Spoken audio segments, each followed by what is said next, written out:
we're here, and we can't not talk about, as we're talking about The Last of Us 2 coming out in January. Game Awards nominations came out, man.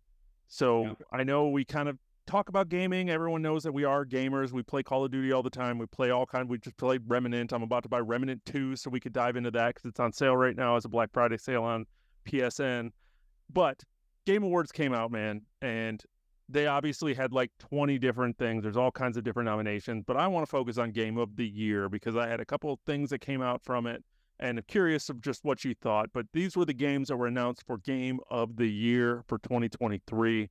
I'll have to look up the date a little bit as to when the Game Awards are actually on, but I always enjoy the Game Awards. I'm going to take a breath. Yes. Game Awards, Game of the Year. Alan Wake 2, Baldur's Gate 3, surprise, surprise.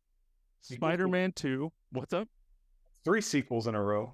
Alan Wake 2, Baldur's Gate 3, Spider-Man 2, Resident Evil 4. When do the original games start?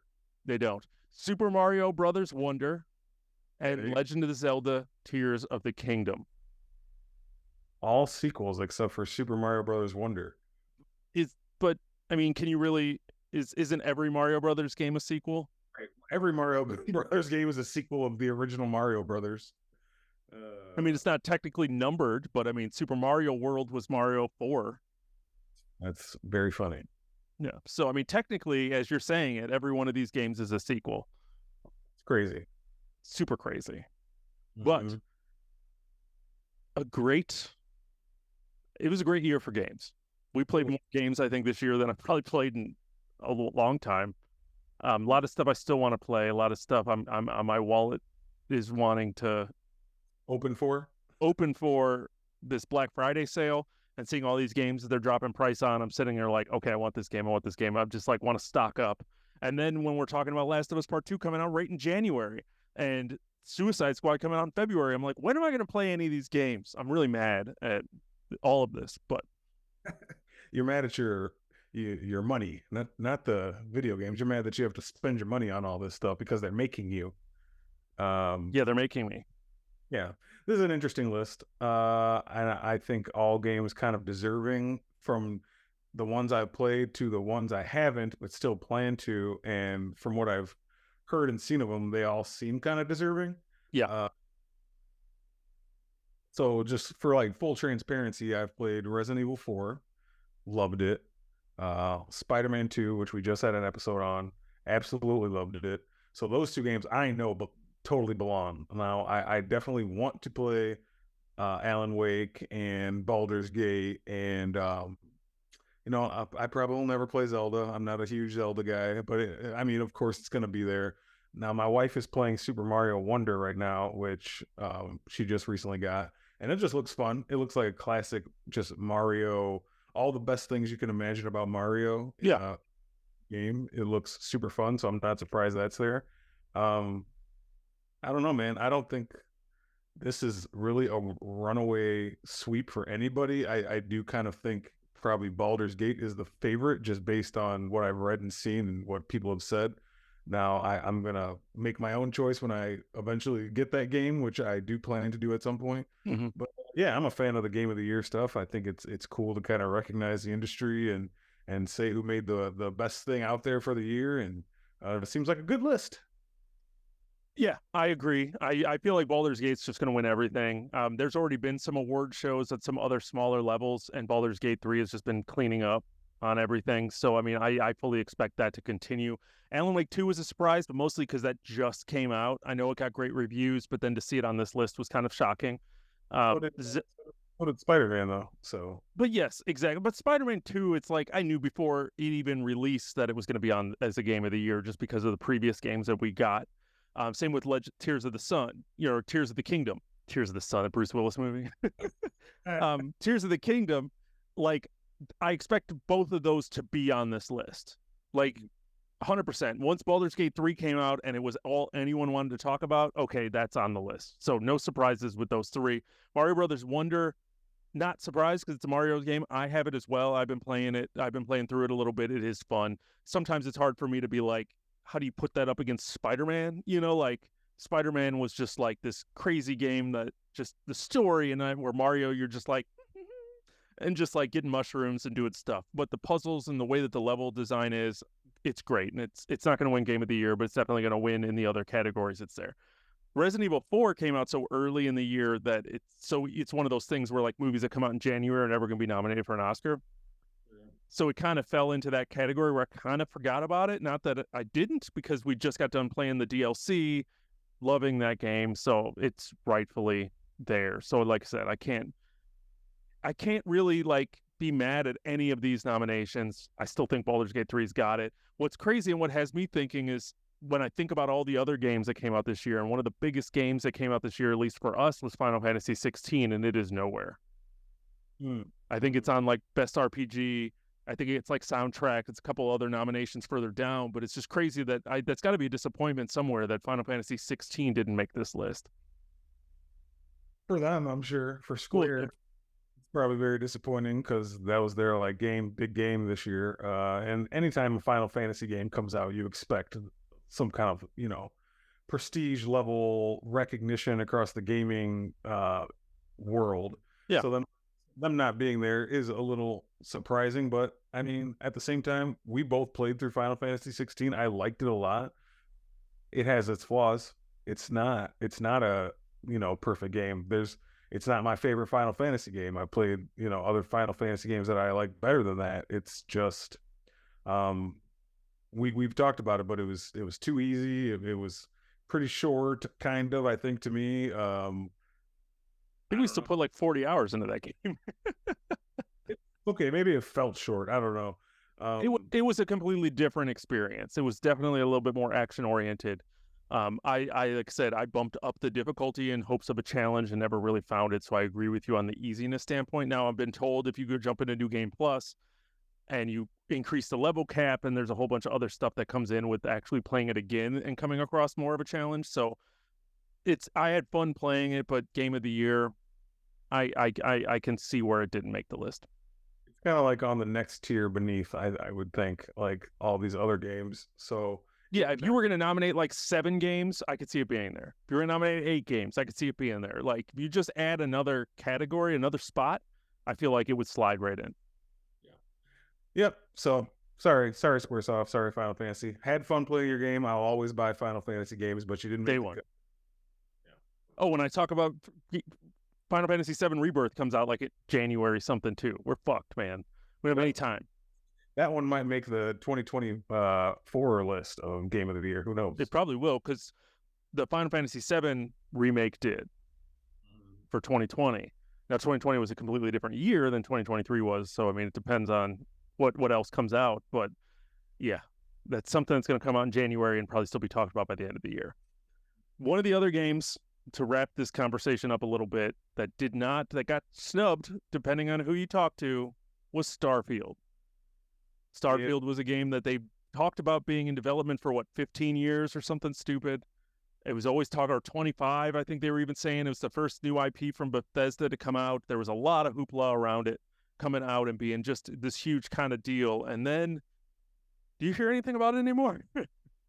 Not at all. No. And I don't take any joy in this. I know there are some people who do, who are like Sony boys versus Microsoft boys. They always like to like revel in each other's pain, and when things don't go well for one, they get happy. Like, I don't do that. I just want the gaming community to be like healthy, and I want everybody to make money and it like getting big. I know you I buy it all. You've had both systems every year for however many years. So yeah. I've had the last 3 Xboxes. I'm in that ecosystem. I'm a subscriber to Game Pass. I put 10 hours into Starfield. So like, well, me not playing the game, I'm only looking at it from afar. You got to tell me then why it didn't make this list, even after all the stuff, and Bethesda being this more, recognizable prestige game maker who they kind of, I know they expected to be there at the end of the year. Like, so what happened with this game? I feel, and as a full disclosure here going into the Starfield section as we wrap up, I've never really liked a Bethesda game. I couldn't get far. I played them. I played Oblivion, Elder Scrolls 4. I played Skyrim, Elder Scrolls 5. I played Fallout 3, 4, and and the Las Vegas one. I've tried all of them. What? Deathloop. Deathloop was a completely different because it wasn't an RPG, and I kind of enjoyed Deathloop a little bit more, but just got lost in it and need to go back to it. But I've struggled with RPGs, Bethesda RPGs that just haven't really been my thing as much as everyone I know loves them. I know, Skyrim was obviously Fall Game of the Year. I think Fallout 3 was Game of the Year as well. Fallout 4 was a big deal. So, I mean, I know that there's a passion for that, and I don't have that passion. I was definitely interested in Starfield because of the just the style again, being in space. Being a space pirate was 100% up my alley. I like to read space books and everything else. That's the media I like to consume. So I definitely was interested and put more time into this already and plan on going back. I think the biggest, long story short, I think the biggest thing that hurt this game is I compare it to Cyberpunk the previous year, in which I don't think it was done.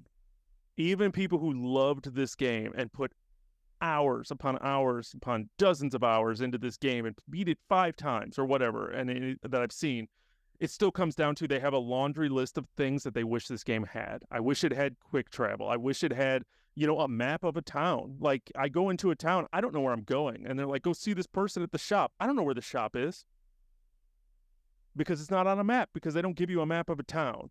They might do it now. I know there was a big quality of, life quality, quality of life update or whatnot. So I know there was a big one of those here in November. So I keep wanting to go back to it to try and see if they change some of those. But there's a lot of quality of life things that just needed to be adjusted to it to make it perfect. And I think if that was something they were able to knock out of the park, I think this game would have been on this list. But the fact, probably in place of Resident Evil 4. But just the fact that there were still things that needed to be done. It was a very dated engine. Everything felt a little bit older playing through it. And there were just things like that I think held it back. Sure. Ultimately, I can't say anything about the story. Like I said, I did 10 hours. I played a bunch. There's a lot that you needed to learn. It's a heavy game, and I can't take away anything that they did. But I think there's just a lot of those small things that we're used to in games that they didn't do. So that's my opinion on that. I don't really know why they were snubbed. Because to a lot of people, they were 100% snubbed.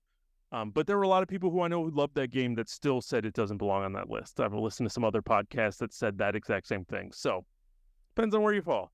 It's still shocking, and I know still a disappointment that the only thing it came down for was like best RPG, and didn't really make the waves that I think they wanted it to. And with it coming out on Game Pass, I don't know what kind of money they made. So here's the thing: in a year of, I mean, this is just a year of a lot of games. A lot of good games came out this year. So it's kind of like, when the Oscars come around and somebody who you think gives a fantastic performance doesn't get in, but in a year when there's a bunch of fantastic performances, somebody's not going to make it.